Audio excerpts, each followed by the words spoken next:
Today is Sunday at ito yung aming ulam na ire-ready ko.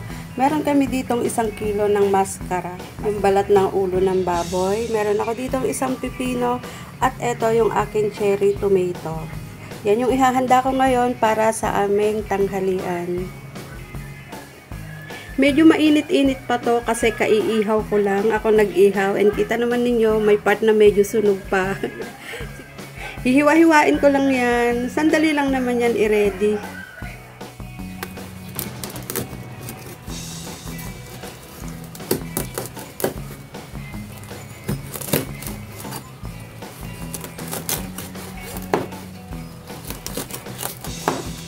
Minsan-minsan lang kami nag-uulam ng ganito kasi nga, 'di ba? Taba.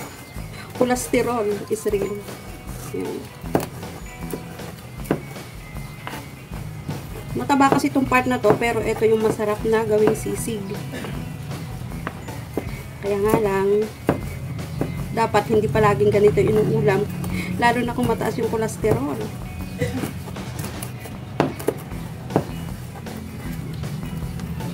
Pag Sunday kasi, nandito kami lahat, yung aking mga anakis.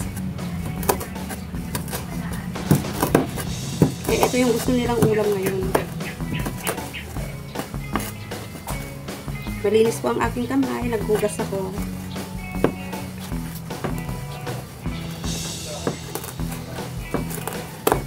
Pinakuluan ko lang ito sandali, pagkatapos inihaw ko.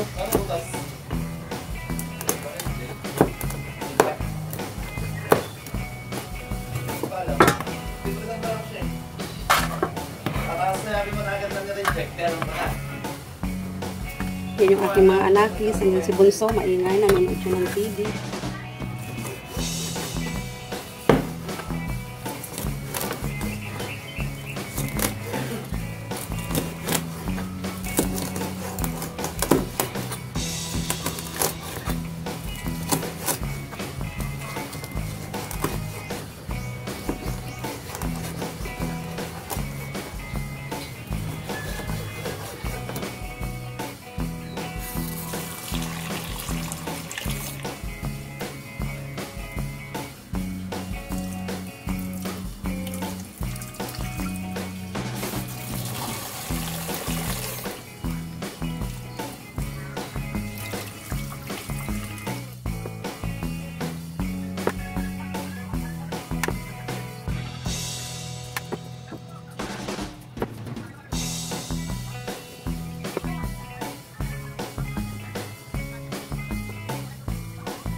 At syempre, pag may sisig, kailangan meron sibuyas.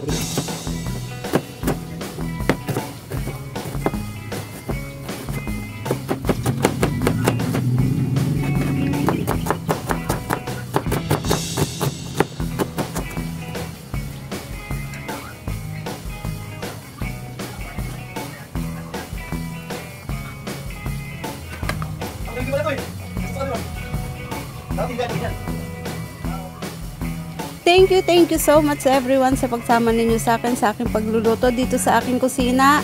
It's me again, Juliet JRS Ramos. Mwah! Thank you so much everyone. Stay healthy. Bye-bye!